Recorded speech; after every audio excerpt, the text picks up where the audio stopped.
Hello friends, आप सभी का स्वागत है मेरे ब्लॉग में। और इस ब्लॉग में हम लोगों के यहाँ जितिया किस तरह से मनाते हैं, उसकी पूजा कैसे करते हैं, वो मैं आप लोग के साथ शेयर कर रही हूँ। तो यहाँ पर मैं और मेरी मदर इन लॉ दोनों ही जितिया करते हैं। और ये जितिया पर्व जो होता है बच्चों के लिए किया जाता है और इसमें निर्जला रहा जाता है। इस पूजा के एक दिन पहले नहाए खाए होता है और फिर पूजा करने के दूसरे दिन हम लोग पारण करते हैं। तो हम लोग यहाँ पे पूजा कर रहे हैं। मिट्टी की मूर्ति बनाई जाती है, जितवाहन देवता की मूर्ति बनाई जाती है और उसी की पूजा हम लोग कर रहे हैं। तो उन पे वस्त्र हम लोग पहना रहे हैं, नए कपड़े रहते हैं जो उनके छोटे छोटे टुकड़े करके भगवान जी पर चढ़ाए जाते हैं। और फिर ये जो कपड़ा है जब पूजा हो जाती है तो दूसरे दिन हम लोग कपड़ा अपनी साड़ी में बांध लेते हैं। तो यहाँ पर हम लोग दोनों पूजा कर रहे हैं। जिस तरह से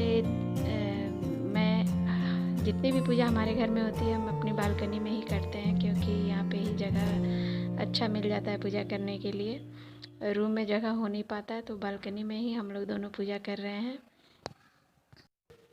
तो ये पूजा भी हर घर में अलग अलग तरह से होती है। तो हमारे यहाँ नए कपड़े पहन कर ही पूजा करते हैं और जितिया भी पहना जाता है हमारे यहाँ। और प्रसाद बनता है जो दिन में हम लोगों ने बना लिया था और उसके बाद शाम में पूजा करते हैं। तो पूजा लगभग सब कुछ हो ही गया था, प्रसाद चढ़ा रहे थे। उसके बाद हम लोग कथा सुनेंगे मोबाइल पर ही और उसके बाद आरती करेंगे और उसके बाद पूजा समाप्त हो जाएगी। उसके बाद वहाँ पर हम लोग जितिया रखते हैं। उसको पहले बच्चों को गले में डाल देते हैं, उसके कुछ देर बाद खुद के गले में डालते हैं। ये वीडियो बहुत लेट से आप तक पहुंचेगी क्योंकि मैं एडिटिंग कर नहीं पाई थी, तबीयत ठीक नहीं थी।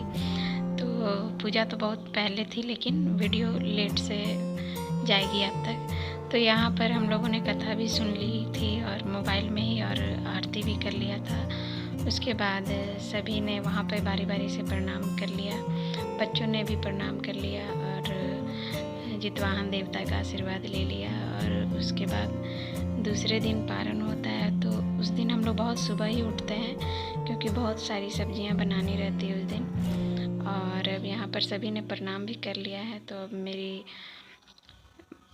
मदर इन लॉ जो है वो सभी को टीका लगाएंगी पूजा करने के बाद। और बस यहीं तक का था ब्लॉग मेरा। तो आप लोग को कैसा लगा प्लीज़ ज़रूर बताइएगा कमेंट करके।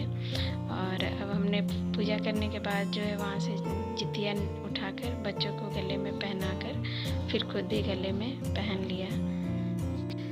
बच्चों ने कुछ फ़ोटो क्लिक किए थे और यहीं तक का था मेरा ब्लॉग। आप सभी का बहुत बहुत धन्यवाद।